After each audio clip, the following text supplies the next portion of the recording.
I'm really excited about this, John. This is really, it's really, I am too. all right. Oh, wow. Okay. Sometimes it's simple and sometimes it's hard. Okay, the Zoom worked clear this time. All right. All Oh, right, we're good. joined this hour by Jaha, who is a legend here in Los Angeles and throughout the country. Um, when you ask a lot of poets who their favorite poet is, you know, more often than not, especially around here and in different places, Jaha's his name is always on the tips of people's tongues, always on the short list. So, Wow, Jaha, that's cool. Jaha, can you open with a poem?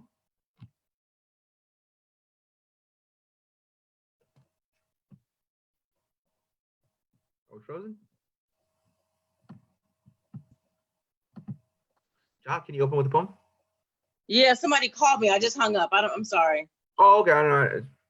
Yeah.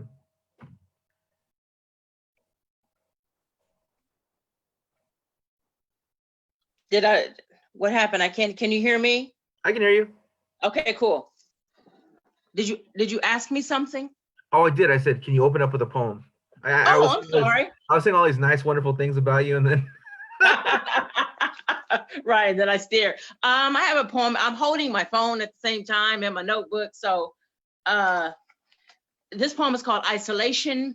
Maybe the lit candle by my bed will save me. Maybe the preacher woman, Black Twitter, the activists all in the papers, the soup cooking, the tea, the moon. If I head into the great deep water, Yemaya will guide me back to shore, maybe. Maybe all I need is love, a good hand across my waist, a sweet kiss inside my thigh, my own lips on my own breast in the darkest part of day. Man in the news says not to shake hands, says not to send my babies back to school. Boss says shop is closed until further notice. Do you know how it is? I ain't no hero. Are you? Are you? You live around here? You on the bus stop late at night? You know somebody can make a good way out. Everybody going all wild, standing in line, long lines, fighting over fish, over beans, toilet paper, rice, and water. Nobody on the roads, nobody to hear my woes. If a woman jumps off the overpass with no one there to witness, will she really burn in hell? Auntie died, can't no one come to service? Anybody have enough money to cover rent? Enough phone, enough space between your ears? Folks walking around all scared of a cough, of a touch, to look another man in the face. Deacon asked, do I still believe? Tell me, God in control. What about my brother locked up underneath the jail? Never hurt nobody bad. A little weed here and there, a gun in his back seat. They tell me, keep going. Say everything gonna be all right, but don't nobody know. Can't nobody see. Not a minute past this day. That's that. wow. Okay, can we let Facebook world know that this bar on my phone is just my phone being really wonky? I'm not in witness protection. I don't want anyone to get worried about Jaha worrying she's got like some kind of mold or some kind of deadly deadly thing going on. Yeah, so in this era of Corona, we're in a period where there's these technological little glitches. So for some reason, Jaha's got a black cloud floating, little storm And I'm cloud. trying to like look under it. Yeah, yeah. If she moves in certain positions, the bar will come over her face, like yeah, like Gangland or something like the like got the faces. Oh man. So this isn't the first. This is you did another. You've done a couple of these Zooms. Most. I have. I have been getting my Zoom on. Okay. Yeah. I've been zooming. You've been zooming. There's a notable one you did that I want to talk about. But first, I want to ask you a couple questions about just general Zoom life. Have you gotten to the point yet where you become kind of like your own little independent like director, your own music video director, where you start to move the phone around while you're performing? I have, and then I got to get a new phone though, because this black thing on my thing just like it's killing my game. I set up the other day. I'm telling you, I set up the other day. I was like, oh, it's gonna be fresh. I got some new flowers and everything for the background. And you Yeah. could even see like the smoke from the incense burning. I was all Badu'd out here, and Yeah. then this black thing just like ruined the game. But I'm gonna get it. I'm gonna get it worked out. Wait till my millennial son gets home and see what he can do. The storm cloud over your incense. That's what Right. Keep a good that's millennial in your life. that's wrong. Um, yeah, no, I think it speaks to people's personalities because my instinct is not to like, like get the background. It's like to, perform and like move the camera this way and move this way and like like I'm like I got my own. Yeah. Um but the big zoom, one of the big zooms I saw you on, I mean, you may have done a few others, but was the one put together by Aja Monet with Yeah, that poets was from fun. across the country.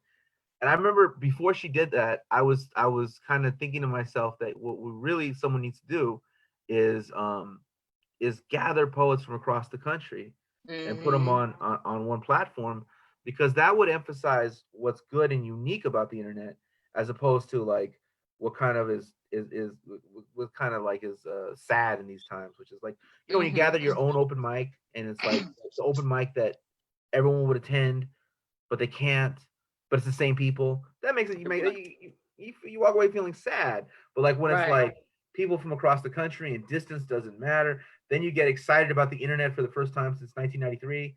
And Right. like, you remember what we said this thing was going to be as opposed to what it became. Right. I love the internet. I mean, the internet has like totally has helped me in amazing ways. It's helped as an artist, a painter. That's how I sell my work. Um, I started off a cajillion years ago on Venice Beach Boardwalk, setting up art and setting out paintings and, making $1 where I could. And now I ain't got to do all that. I ain't got to leave. I just post stuff on Facebook and Instagram and then go to the post office and mail it off. I mean, I'm a fan. Yeah, yeah. So, so the Zoom though, the Zoom call. I want to get into your career as a painter as well, Okay. but can we talk a little bit about the Zoom call with Aja Monet? How did that come Yeah. together, and who were some of the other poets that were on there, and How'd that come other together? items? Aja, Aja is, if you know Aja, she's an incredible activist. She's an organizer, and a friend. And I've worked with her before. I've known Aja for a long time. She was very young when I met her. I mean, she might have been 15 or something like that. And when I knew her from New York, I would feature at the New Yo, and I know her through Mahogany Brown. And what happened? I was just one of those people that, for me, I was just one of those people that I just immediately say yes to. So I wasn't really clear about what it was, but I was like, yo. And before she could even get the O out and yo, I was like, of course. And so she organized. I didn't even know all the people who were on it. I didn't even, I mean, I knew the people, a lot of the people, but I didn't know before, too far beforehand, who all was gonna, be doing it. And so we had a little tech rehearsal about maybe an hour before, and it was just so cool. Just to be on the screen and just to be able to like talk to Saul Williams and Mahogany, Jessica Care Moore, Eve Ensler, who I've worked with before. Actually, Eve changed her name to V, so I'll give her that. So be on the call with V, who I've worked with before, and then being able to meet uh, the other poets. So it was great. Yeah. I'd love to do it again. So for our audience, because there's not everyone here is really in the poetry world. I mean, there are people who are in and out of it. There are people who are academics, all kinds of people. You know, whoever's my friend on Facebook, right? Are a lot of people that are kind of seeing this. So can you tell us a little more about Mahogany Brown, the New Yorican, and just kind of who that is and what that is? Mahogany Brown is Mahogany Brown is a phenomenal woman, a phenomenal poet. I think she's still doing is pen. She heads Penmanship Press. She published one of my books, Corners of My Shaping, years ago.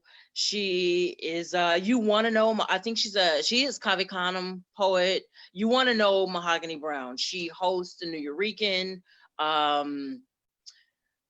Google her for real. I mean, I can't give Mahogany's I would not be able to do Mahogany's resume. Yeah, it'd be the end of the We'd be interview. here all Like, day, but I mean, yeah, and truth, and the best part of Mahogany is that she is priceless homegirl. She keeps you laughing. She stay got jokes. She's an author, and right now, just to give her book some plug, she her new book is, oh my God, the water from my plant spilled. Sorry. She hold on, I gotta move this because I painted a picture and I sold it yesterday and I don't want water to spill on it. you definitely don't want that on video. No, you don't want that. I don't want them kind of problems. She is the author of Woke. I think that's for a teen book for young adults. And that's Woke. The book before that is Woke Baby for children. So I mean, and that's two of many of her books, but that's the latest. So Mahogany's like, she's everything. Google her. Yeah. Okay. And Brown with the E. And V. Ensler, the work, I think most people will be familiar with what she put together, but maybe not so much her name. Can you speak to V. Ensler and who that is? Okay, Eve Ensler. Eve, the artist formerly known as Eve Ensler. I don't even think she's using Ensler right now. She's just V. She wrote the Vagina Monologues. Maybe many people know what that is. I was actually in the Vagina Monologues before I met her. But she wrote the Vagina Monologues. She has a movement now, it's V-Day, 1 Million Rising. I guess, I mean, I think like the bigger the resume, the less I really can say. You gotta like do your research. Use your internet. Google is your friend. Right. So Jaha, you've been working with these people. Saul Williams is another person you should Google in case those who don't. You for sure use. I mean, if you don't know Saul Williams by now, I mean, Slam, just. My answer to this is gonna be real easy because my answer to all your questions is Google it. Google it. Okay. Okay, so enough of the information people can go. I mean, you can also be Googled, but enough about other people. This is about you right now. So tell us about this about painting. How did you get into painting? And how long you've been? I've always loved painting. I didn't always call myself a painter, but I started calling myself a painter, I guess, in 23 years ago, when I was living in an artist loft downtown, and just kind of lost a job and had about $200 to my name, and I just kind of sat what do I have? How can I make this work? As artists, that's what we go to. And what I had was this really, really fly loft and $200 and a passion for painting. And I was like, maybe this could work. And so I spent the money that I had on art supplies and invited some folks over and sold some work. And it worked. And I just didn't stop.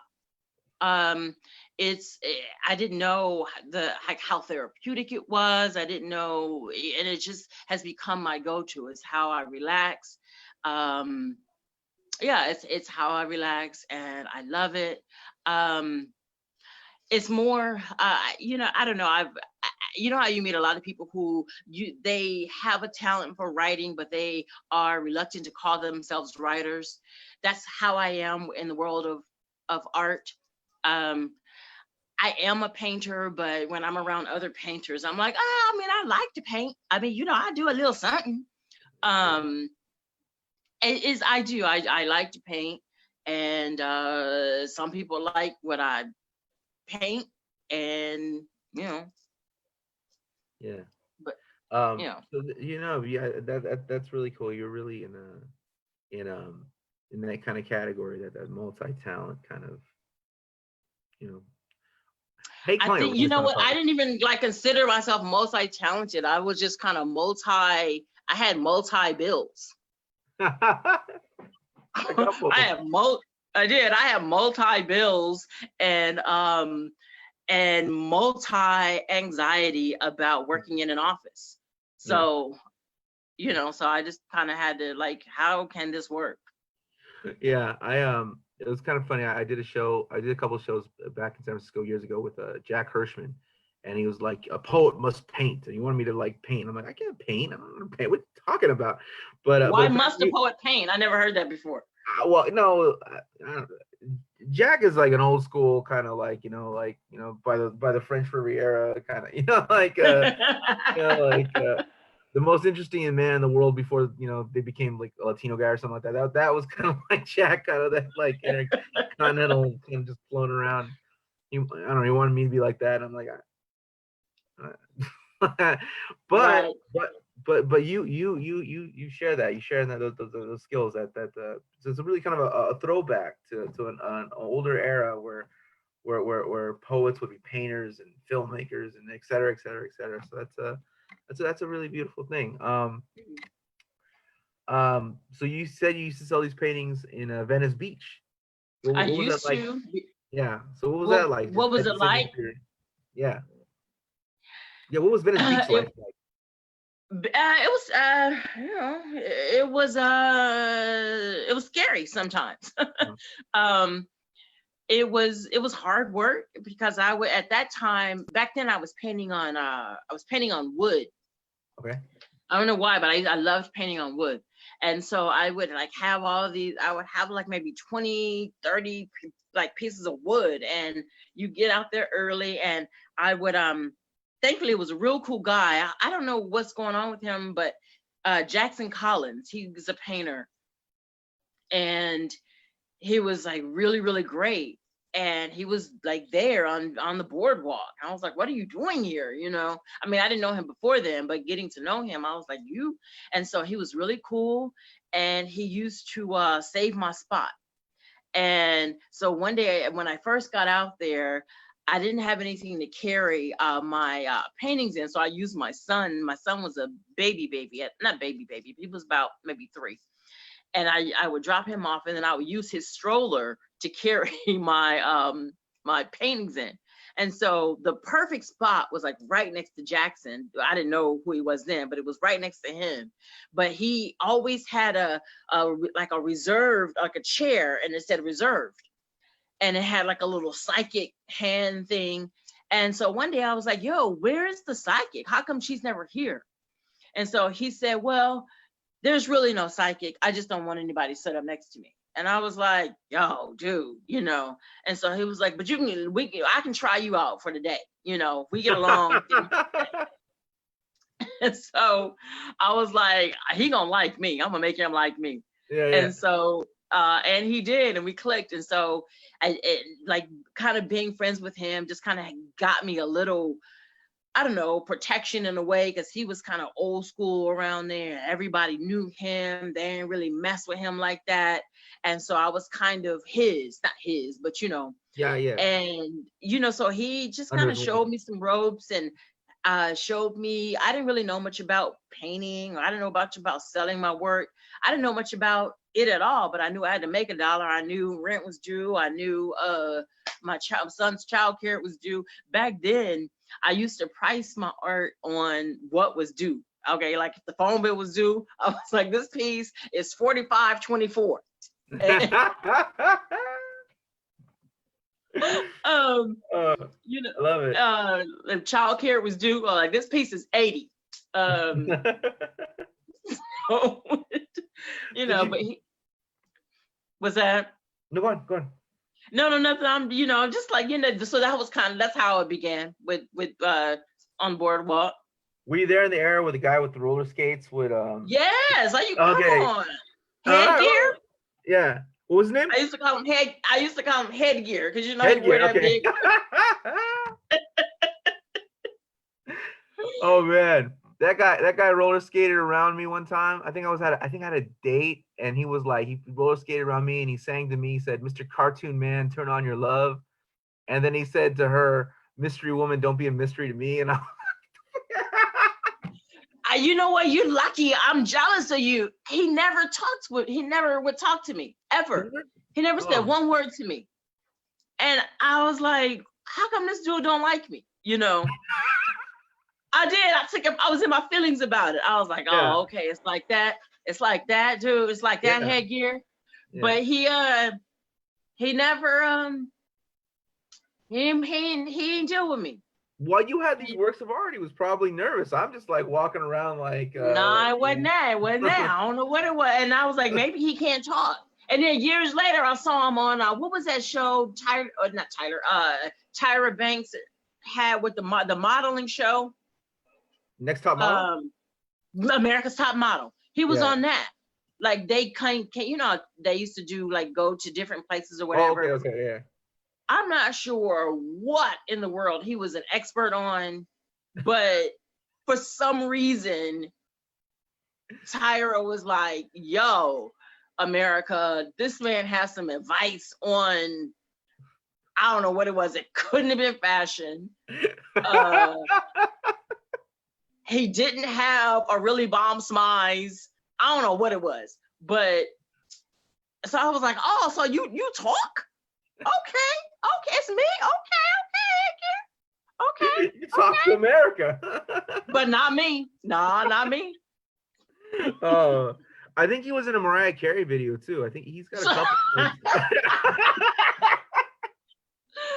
Okay, so I wasn't famous enough. That's okay. I'm gonna chalk that up to that. I wasn't big enough. I wasn't cute enough. And you know, I'm a woman, so I kind of go there. Oh, I'm not cute enough. Oh, okay. You know, and I'm a Black woman, so you know, I really went to, oh, you like white girls. Okay. And then Tyra, and I was like, oh, Tyra's okay. Yeah. Yeah, we're trying to check off the list as to why headgear. I'm telling you, it had to have been the art. He must have been just intimidated by the art. You know what I mean?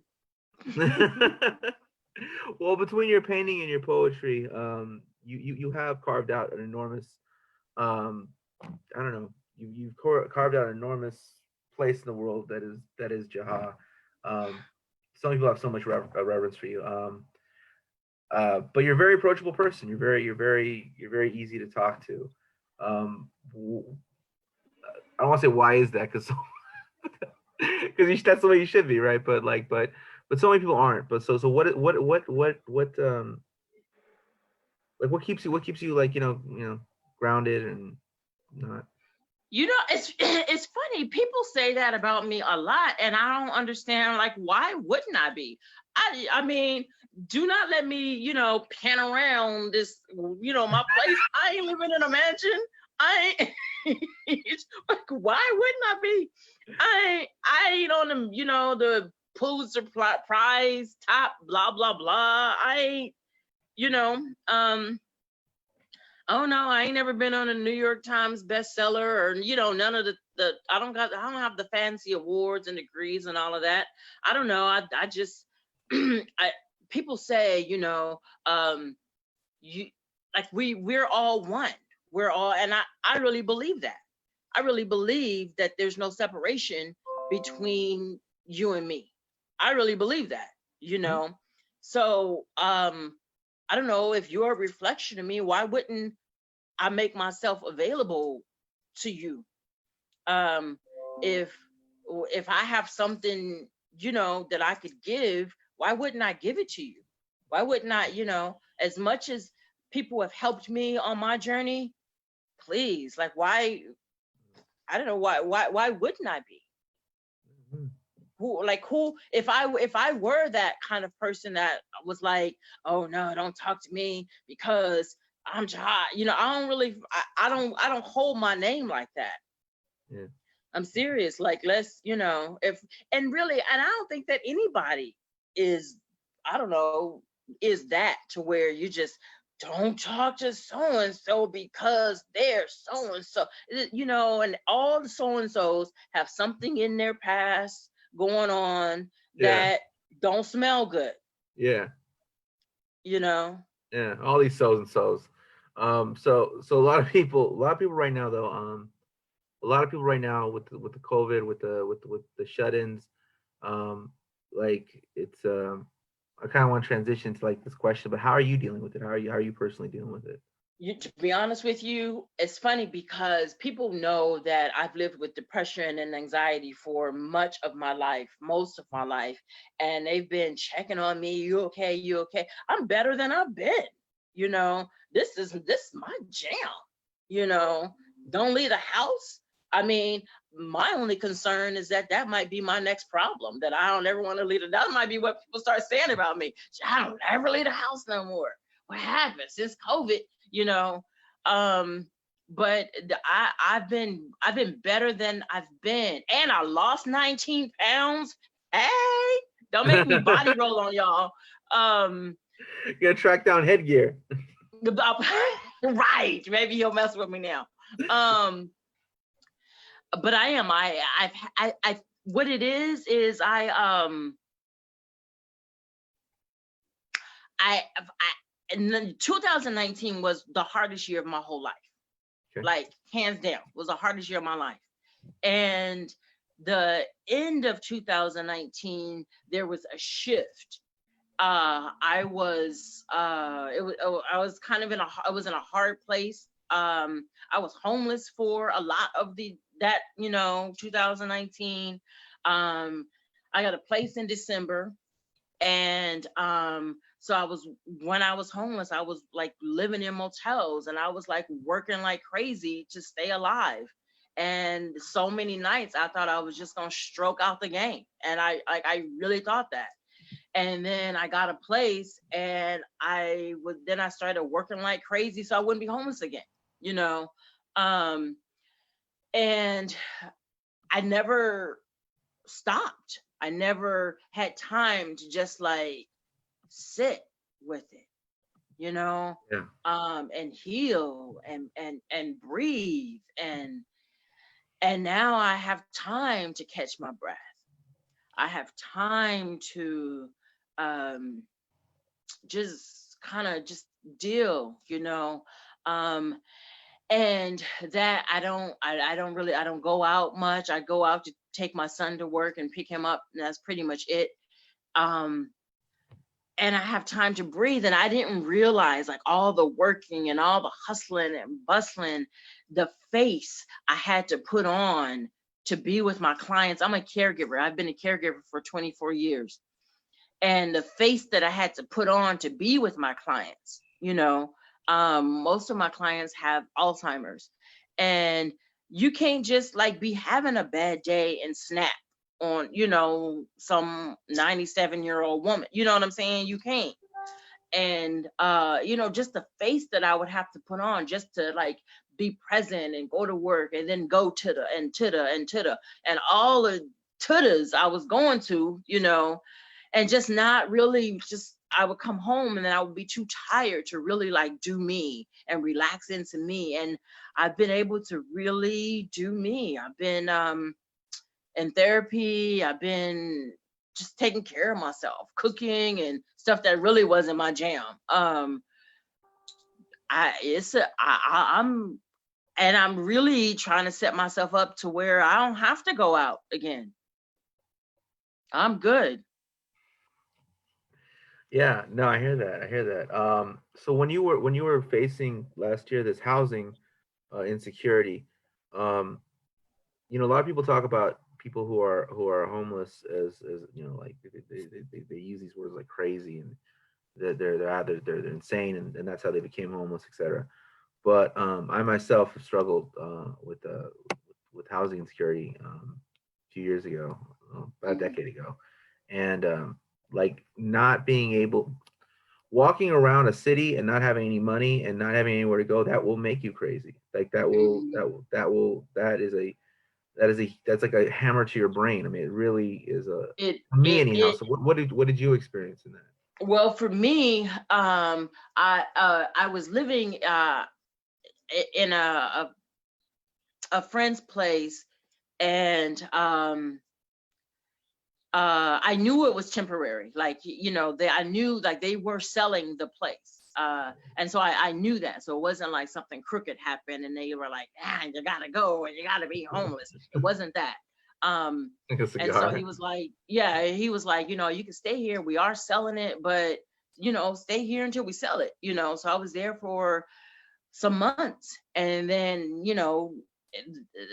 somebody bought the place and we had to go. It's my son and me, and we had to go. And during this time, it was just a hard time because I was already, like, I was in the throes of a really, really, really horrible, crippling episode of depression.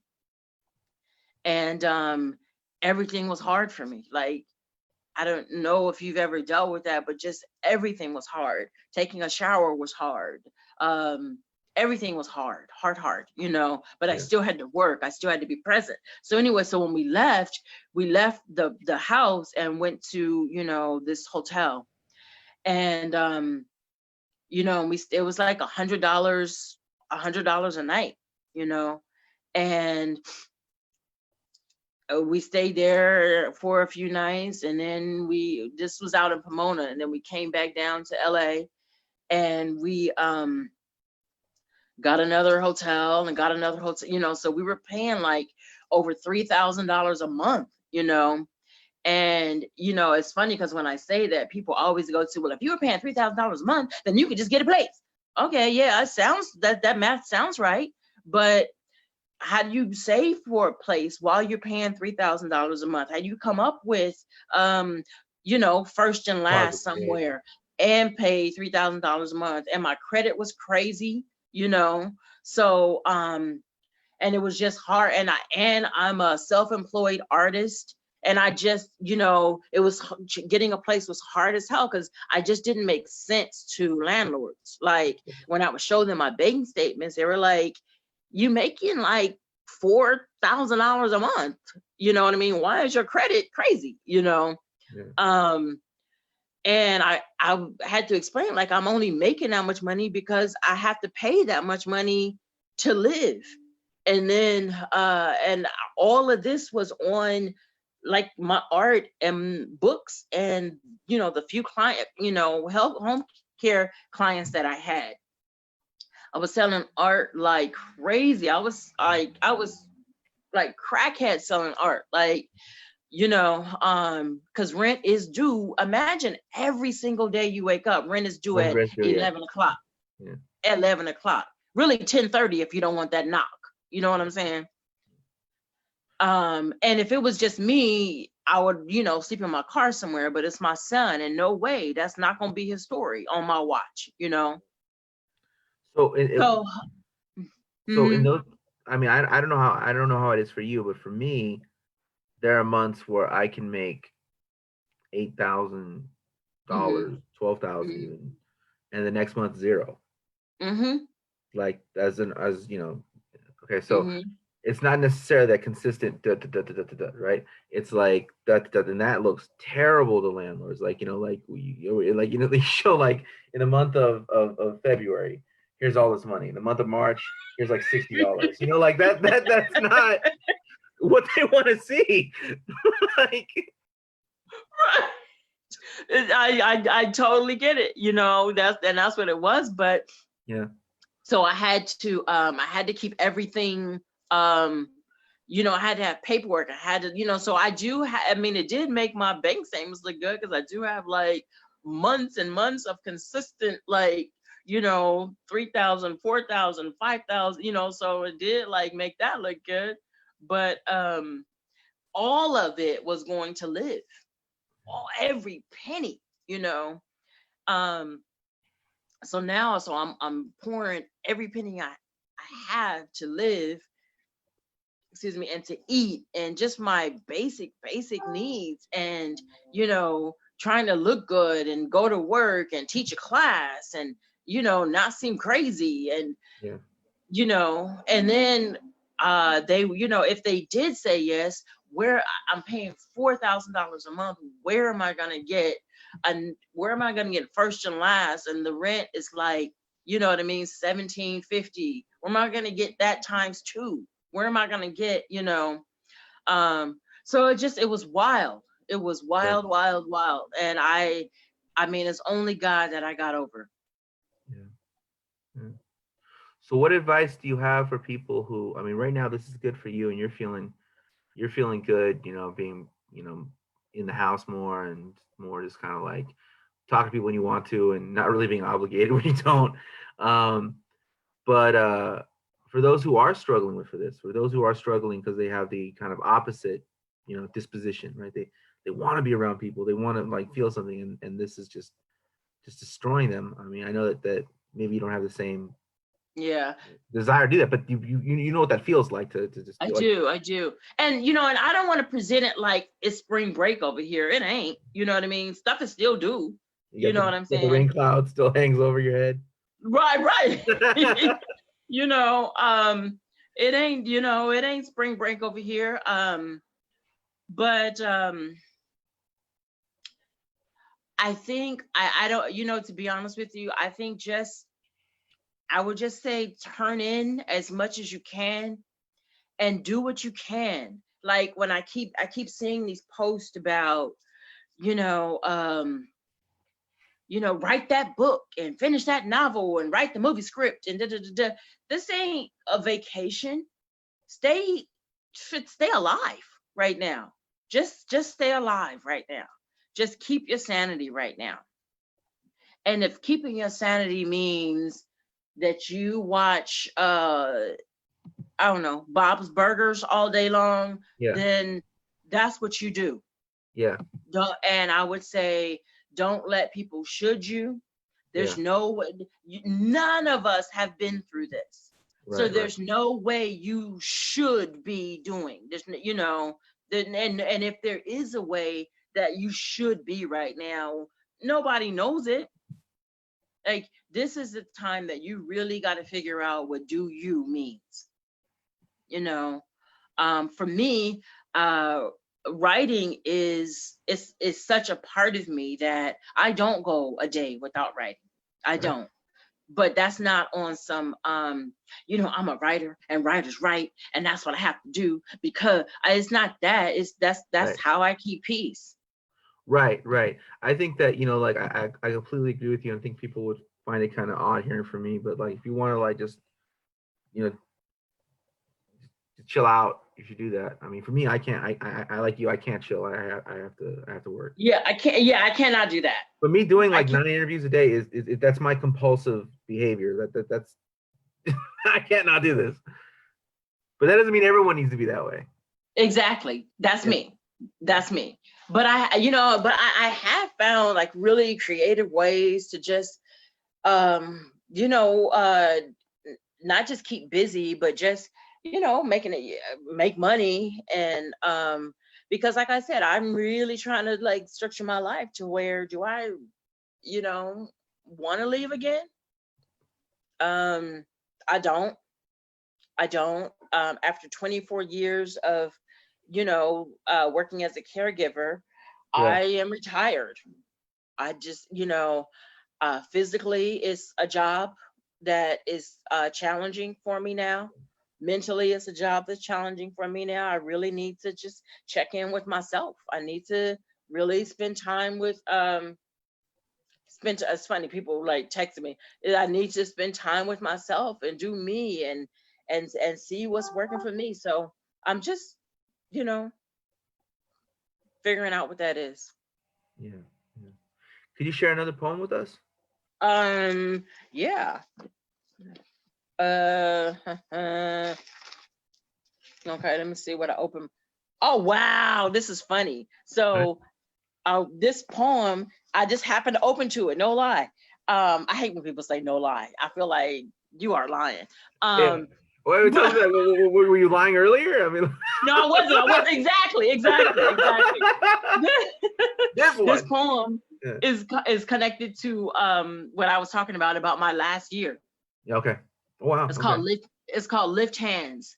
Shout out to Inglewood, for the days, for the months of living in hotels, motels, never holiday inns, for the thousands of dollars spent, for clean towels, for the lead on the new place. Pray, saints, pray. Shout out to saints for the books that sold, for the paintings folks bought, for the gigs booked, for the class I teach, for the clients I serve, for waking up at 4 a.m. in prayer and praise and hustle and worry, for the depression that has not crippled me, for the mania that has not convinced me to jump off a bridge. Shout out to the meds I haven't taken since June because I swallowed a bunch of pills on some fuck it last May. Shout out to God, shout out to God who let me sleep the whole next day. Shout out to family who don't ask where I am or how I am doing. Shout out to good days. Shout out to the hotel fees paid. Shout out for the rent paid for the week when law and order marathons and criminal minds marathons are plenty. Shout out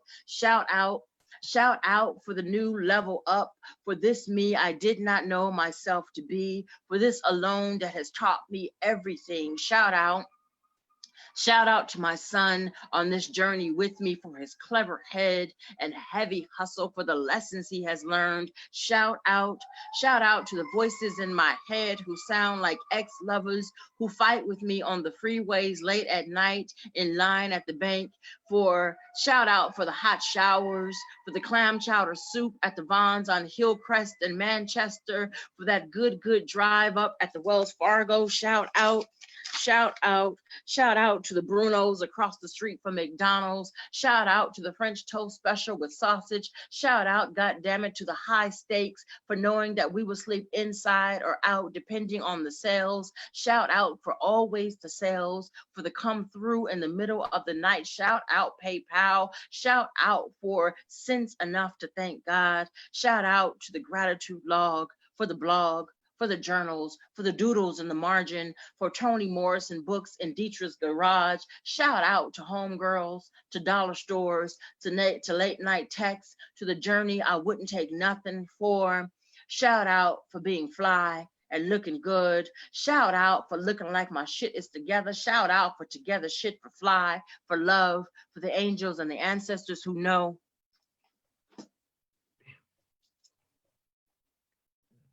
Yeah, such a signature way of ending. Like, Should just be over. All right. It'd be over. Well, let's get into the philosophy of ending a poem. How do you? What is your philosophical thoughts on that? It's a feeling. Like for me, I'm not a fan of the clean inspirational wrap up. Mm-hmm. Yeah. I'm not a fan of that. Yeah. Because my life does not reflect the clean wrap up. Like, yeah. And then she won $1 million, then she got a mansion. That's not. Yeah. But it's a feeling.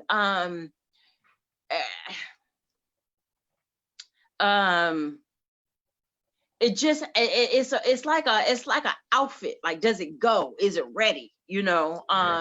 It's like how I cook. I don't have a recipe. It's like, is the flavor there? Does it taste right? Is it ready? It's a feeling. I don't have like this philosophy that I could just I know it when it's finished. I know it when it's ready. I know it when it's gone on too long. I know it when I haven't said enough. I know it when I'm hiding something, and I kind of keep going until vulnerable places are exposed. Because, there isn't the truth about somebody without the ugly of it somewhere. And so I just keep going until, like, what am I hiding? What am I, So I don't know. I just know. I just know. And I know it when I hear it in other people's pieces too. I know when I hear that good wrap up, like, oh, okay, you wanted this to end on a happy ending, but you should have ended it right there. You should have ended it, because or you should have kept going. There's sometimes it's like, you should have kept going. Because you and your man ain't that cool right now, I know.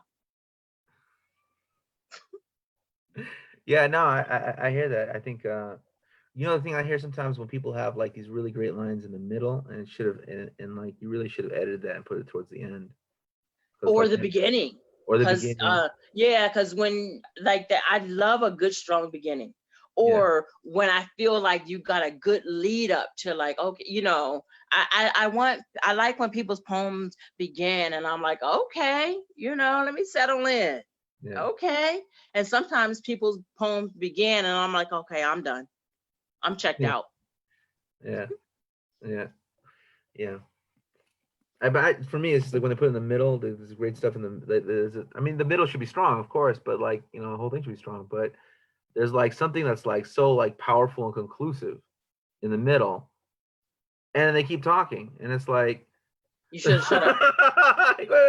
like, and the rest of them might be pretty good, but it's like you should have moved that to the end. You should have built to that and not done that, and then Right. tapered off into some other stuff. I'm gonna start standing up going, cut it off, cut it off. It's so funny. Like about 2 minutes ago, you and I were like, everyone, you just need to embrace yourself, be you. And now we're like, your writing sucks. You need to. You're right, son. You need to learn some craft. You need to. But no, you do though. No. I don't even take that back. You do though. Yeah. You do though, because this thing is, for me, this thing is serious, and the stage is serious, and the page is serious, and you're not gonna play with my craft. And I think, like, to me, dues is not how many shows you've booked, how many times you've like featured at the New Yo, how many times you've been to Paris. That's not dues. Dues is your work in the lab. Yeah. That might be the downside to the internet. Is everybody is like plot out, and like, where's your lab work though? I have receipts, I have journals, I have books, I have a blog that goes back over 12 years. Like, where, what are you work?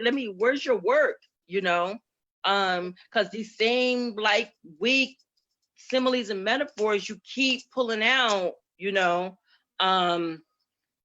nah, you do the do you applies to this whole COVID and your rest and your mental health and your that. But you don't just get on stage like I'ma do me and you produce something whack. Nah.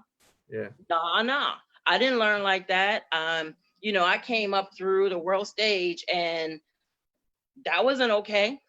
Yeah, well, I want to talk a little bit about that before we end too, because I did actually meet you in Lamert, but I really want people out there to hear what was just said and really embrace that. And it's not me just saying it. Like, if you want results, you have to put in a certain amount of work, and that's true of everything. That's not being bootstrappy. That's not being mean. That's not being whatever. It's just a fact. If you want certain things, you have to do the thing to get the thing. It's the fact.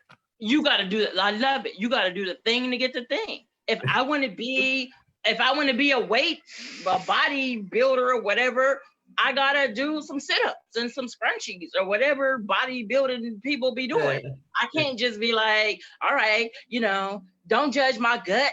I'm doing me. Nah, you're not ready. You're not ready, daughter. You're not ready. Yeah. So you came up the world stage. Can you talk about a little bit about the world stage, Lamert, the poetry scene there, and the writing workshops and all things that go on there? You shout out to the world stage. I came through the world before the world stage. I was at this place in Long Beach that doesn't exist anymore. It was a bookstore called Uhuru Sasa, and there were about maybe 8 or 9 of us, being all young and Black and revolutionary and too Black, too strong, and one of the guys there, he was a rapper, and he was like, Jaha, man, you ready? I think you can go to the world stage. And I had heard of the world stage, but I was like, nah, not me, And so I went down there to the world stage about maybe 1992 end of 92, beginning 93. And I fell in love. I fell in love with the workshop. At that time, Peter J. Harris and Chisei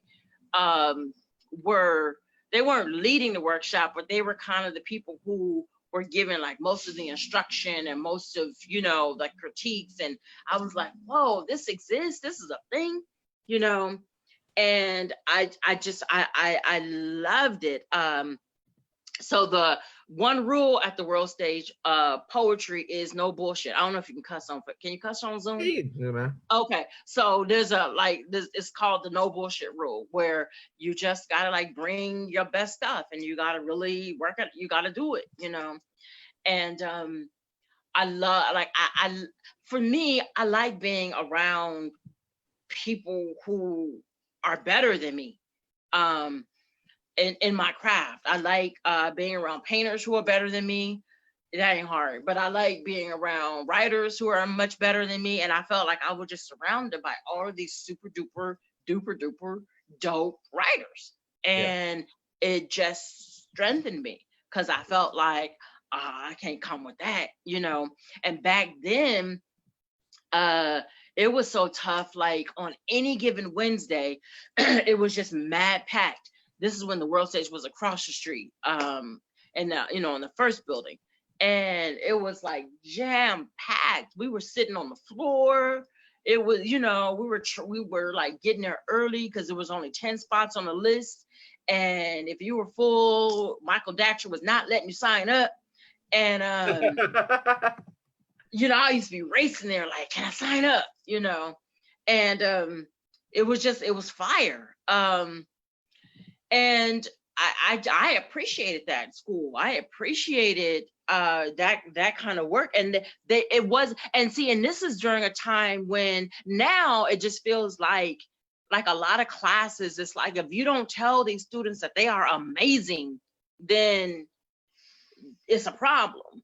But you're not amazing. Yeah. I wasn't amazing. I ain't amazing. You know what I'm saying? Like it was in love, it didn't sound good all the time. I remember one day, I don't remember who was workshopping, but it was a woman, and she was like, I think she asked her, why did you say, this line? And it was a whack line. And so she said, oh, it just popped in my head. And she was like, oh, unpop it. And I was like, woo, pop it. But she could say that. She has receipts enough to say that. She been in the lab long enough to say that. It's like, it's like this tough love. And then it's like, well, come here, baby. Let me show you this. Do it like this. Come on, say this to help. And like, it wasn't just like this. It's not like, a diss and like a shoot down. It wasn't that. It was love. But I appreciated like coming up in that time. I appreciate what the world stage is now. Yeah. Well, I feel like there's so much these days. There's so much of these internet politics of this kind of right to be right. This kind of just this thing where like you don't have to actually substantiate things that you say. You just kind of like you just are because you say you are, and anyone challenges that, then they're wrong and fucked up for some reason. Right. But cool, whatever. I mean, I just walk away. I mean, I don't you try the shit with me. I just walk away, but I don't care. But like, the reality is, you are really cheating yourself because you aren't being demanding of yourself, and if you're not demanding yourself, you're not going to get any better. Right. And you're damn sure not going to get as good as me. Right. like doing that, you're damn sure not going to get anywhere near me. And these things are going to keep happening. Like, me here, you there is going to keep happening. I mean, Jaha here, you there is going to keep happening. Like this thing that's happening right now that you think so unjust, it's going to keep happening. It's going to keep happening. Yeah. Right. Yes, they bumped you for me because they're smart. Yeah. Yeah. I walked in and you don't go up. Yeah. And yeah. And it doesn't mean that I'm better than you, but I have put in work. Yeah. And put in work is not how many shows I've done. Put in work is that I'm in the lab every day. Yeah. Every day. Not flossing where I'm already good. Yeah. Where am I? I'm always on some. Where am I whack? Where am I whack? Let me do better at that. How can I make a stronger sonnet? Where is I'm always watching tapes. I'm always looking at old work. I'm always editing stuff. I'm always doing this. And, and I've heard that, like, yeah, okay, you mad, you mad. And so you got a problem with me because whoopsie whoop. But I mean, I don't know. Maybe you should have been working on your writing and not your wardrobe. I don't know. And then you two could be like invited to this, that, the other. We're not royalty. Yeah. We're not like born into this. We're not like No, you're not born into this. And I work and I went through, and I think like the time that I came up, it was hard, but it was a blessing too, because like when I first started in poetry or performance poetry, we were booked in clubs, and you got 30 seconds in a nightclub. You know what I'm saying? And you doing poetry, you not about to sing. It's cracking. The DJ is jamming, and they shut that whole shit down for you. You better bring it, because it's a birthday girl in the background, and her party of 7. They about to sing happy birthday, and they can't do that for you. You better bring it. There was, I don't know, you too young to remember this, but there was this spot in LA on La Brea. It's it used to be a hair spot. I don't know what it is now, but so on I think it was Fridays. Let's say Fridays. This woman, she would just like open it up for poets, right? She ain't know nothing about the world of poetry. She ain't know nothing about the game. She ain't know nothing about open mics, nothing, right? So she would have, she would have card tables, and a bunch of people would be playing spades, card stuff that people play. And she was the host, but her idea was hosting was like something you never seen before. She would be sitting at the table playing cards, and she would look around and go, Matt, get on. And you would just get up and do it. But check it. Yeah. If Matt wasn't bringing it, she would get up in the middle of your poem and take the mic. Take it in the middle, right? And she didn't know nothing about poetry, but when she didn't like it no more, she would get up and take your mic. And then she would sit down and go, Jaha, gone. And then that's your intro. It wasn't no coming to the stage. But she know nothing about that. But that's the only way you can get ready to be like on the stage in front of thousands of people. Right. You have to experience that. You have to. Right. I mean, I don't know about that, but I mean, you have to experience things like that. You have to experience. Right. No, not that. But like, and then and even like doing like schools and stuff like that. I remember listen, as a poet, there are times that you would do what you're going to do, kind of would do anything for that $250, right? Yeah. And I got booked to do this middle school. Okay, it's this private middle school, all white, yeah, rich kids, and me and my poetry. Yeah. And I don't know, I don't really have poetry for kids. I don't even know why I said, yeah, I know I said yes to the gig for the $250, but I was like, this is not a match. And I'm in the cafeteria during lunch.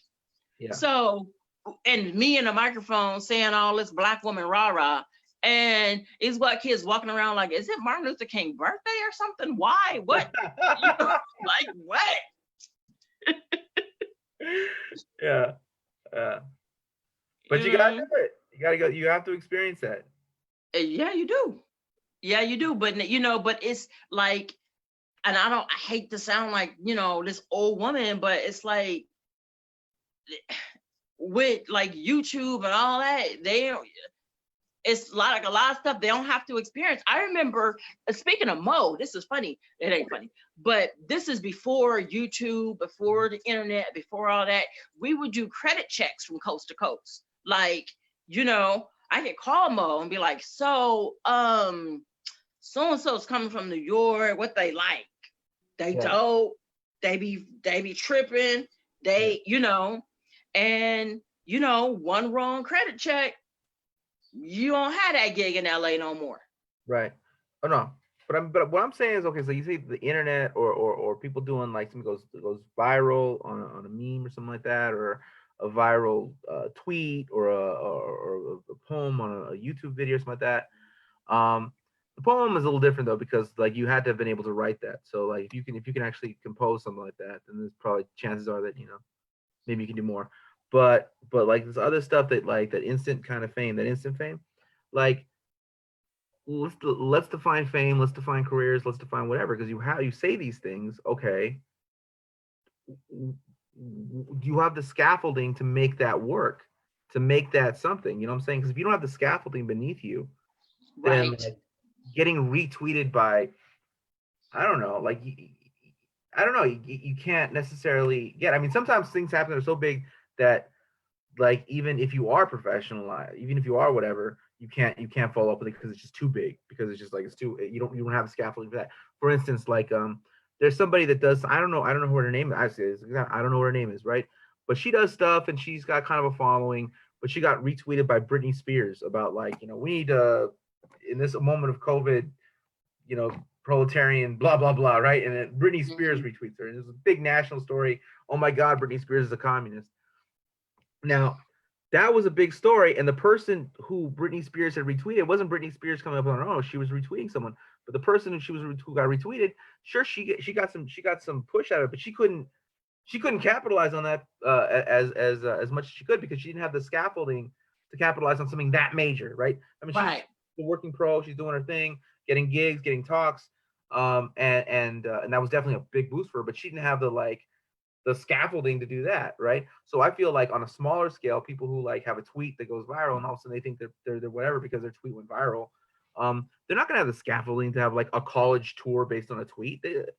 Right, exactly, right. And it's like, and to me, it's like, okay, you have that, even if you have that one, that those two strong poems, Mhm. and strong is relative.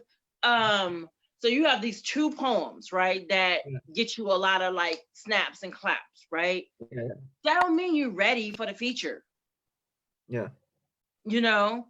Yeah, It, features it don't, 3 minutes, yeah, and just that because you don't do mean a you. feature doesn't mean you can do a college show. College show is like an hour.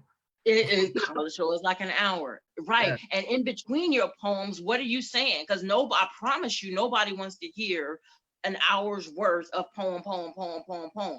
You yeah. know, How's your segue or game? you. You know, What's that? like how is your segue? I mean, like like all these. What's your segue game like?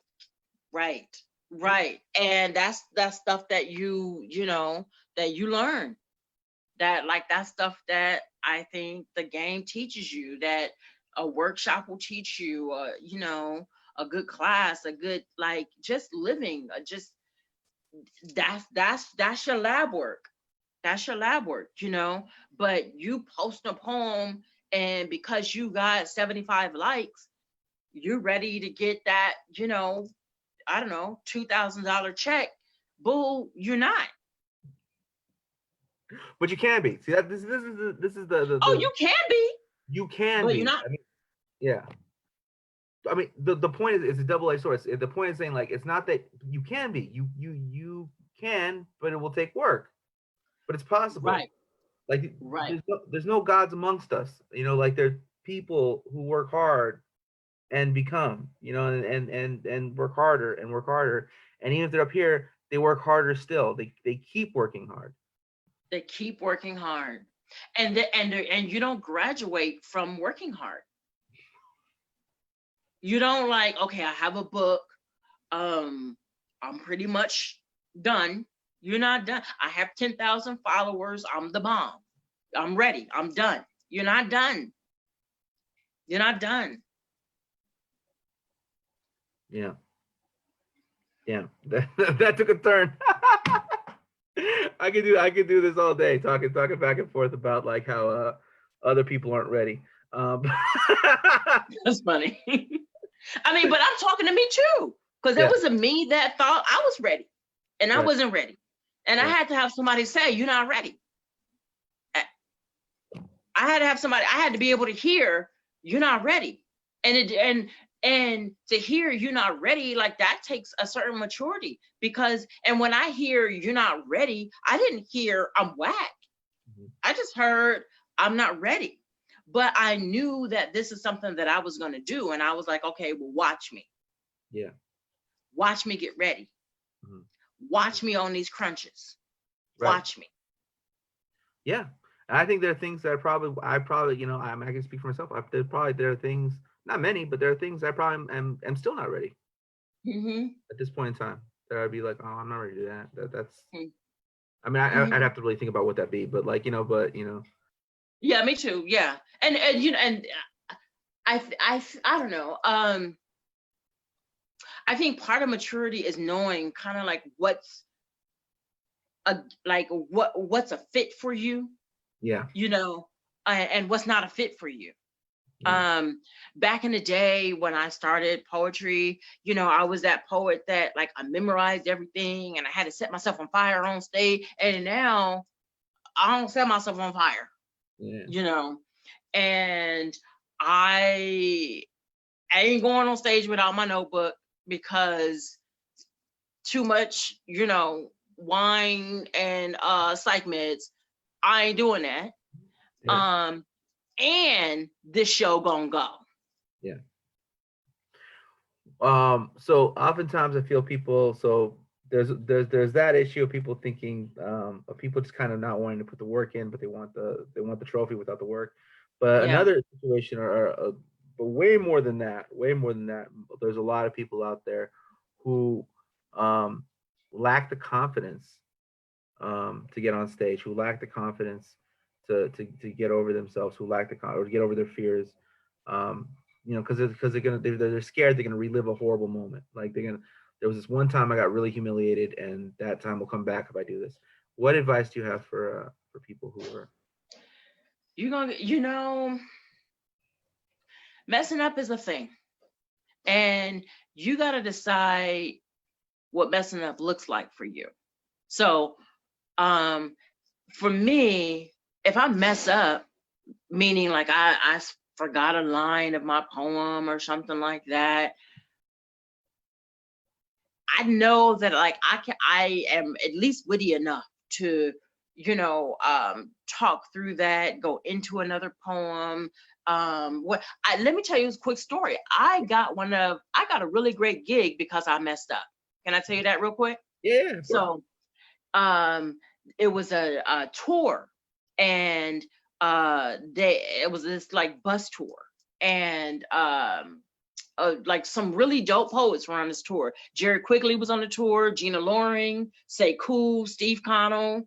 I'm trying to think who else, but anyway, it was dope, and it was from New Orleans to New York on a Yeah. bus, right?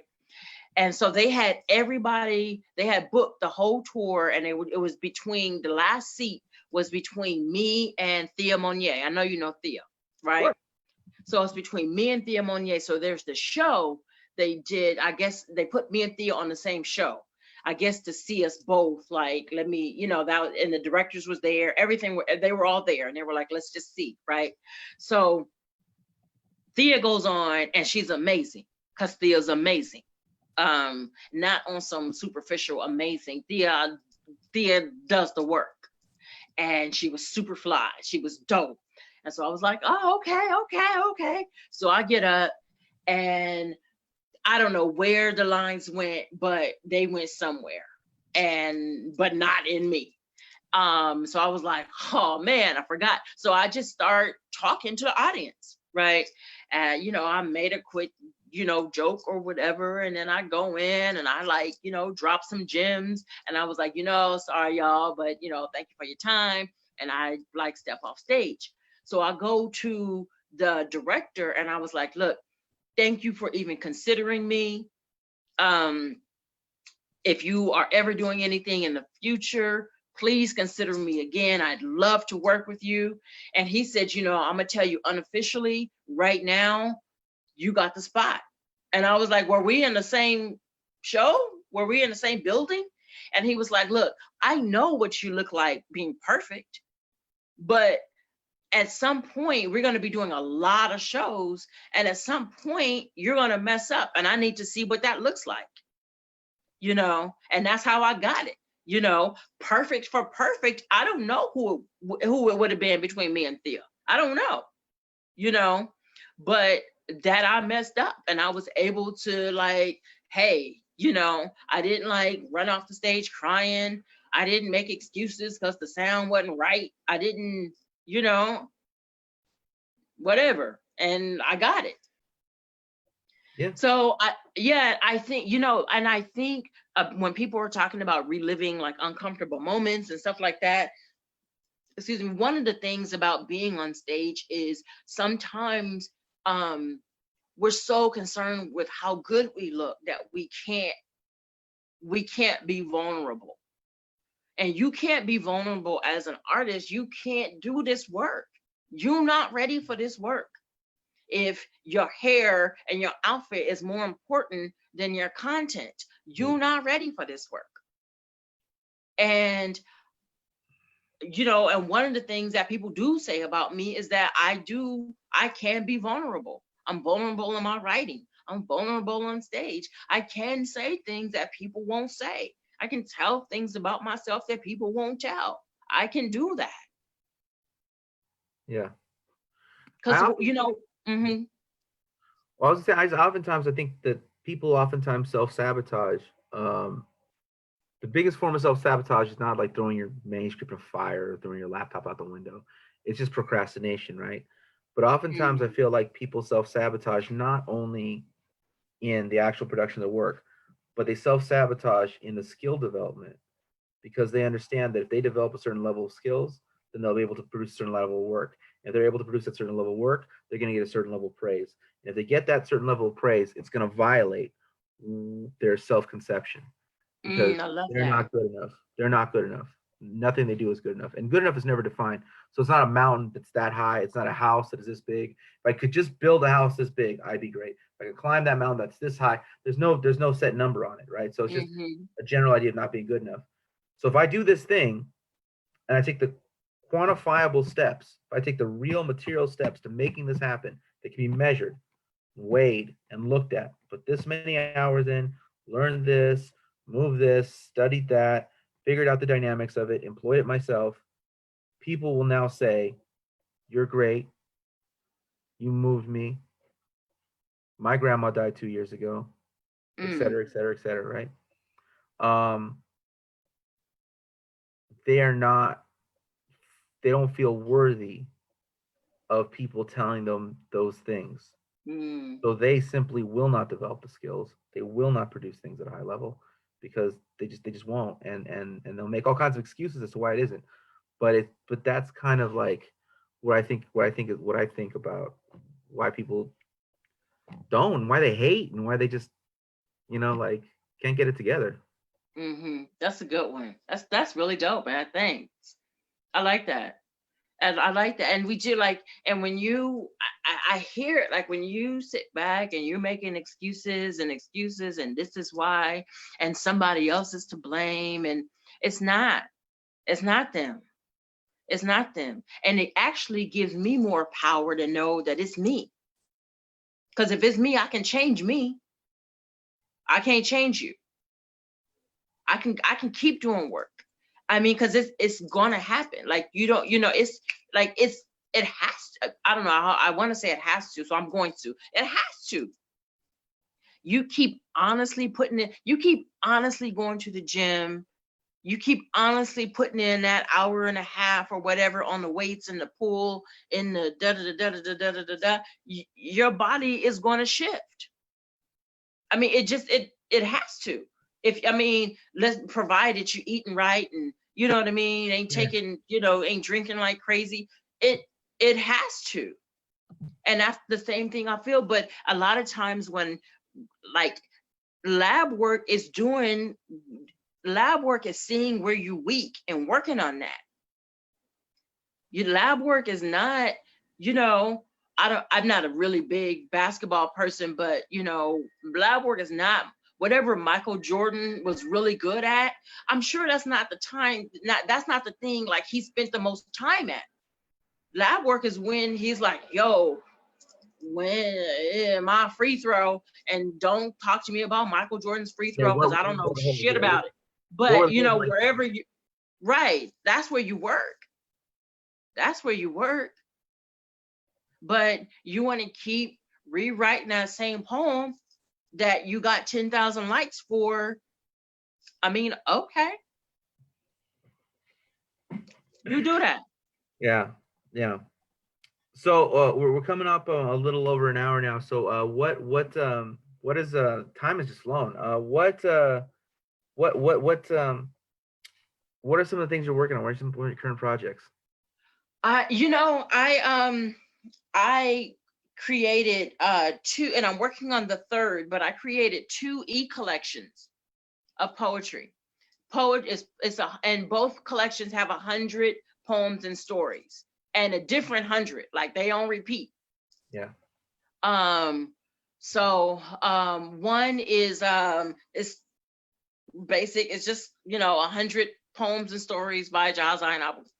And the other one, and it's just some bunch of poems, and they're good to me. And the second one is called Praise for This Now, and Praise for This Now is also 100 poems and stories, but it also includes some prayers and musings and meditations, and not meditation, but just like some prayers and stuff like that. And it's the language and the subject is for all audiences. So if you want to share with your family, your children, your church, your school, it's for that. And it was just during this time, and I was just like, how can I, that way, like and I'm only selling them for $10. Tell me which one. Yeah, tell me which one you want, and I'll email that joint right out to you same day. And it's a lot easier than having to order a bunch of books, and you ain't got to wait on the book. You can have it right now. And so I'm working on the third one that I'm working on. And the third one that I'm working on is a collection on love. And I have over 25 years worth of journals and my blogs and blah, blah, blah, so I'm just kind of pulling them from that. I'm not sitting down creating, I have a large catalog of poems and stories. Yeah. So I'm giving it to the people like that. And that's actually been pretty cool. So I'm loving that. I'm loving that more than I was loving selling any book I ever sold, truthfully. Yeah. Well, that's fantastic. We'll drop the links below so people can connect to it, people can find it. Really appreciate you. Is there any kind of final parting words you want to offer? During this time, love yourselves, love your loved ones, be easy, give grace, accept grace, help where you can, ask for help when you need it. Yeah, those are beautiful parting words. Thank you again, Jaha, and it's been a real pleasure. It's been a real honor. Thank you. All right, love you, Matt. All right, talk soon. Peace.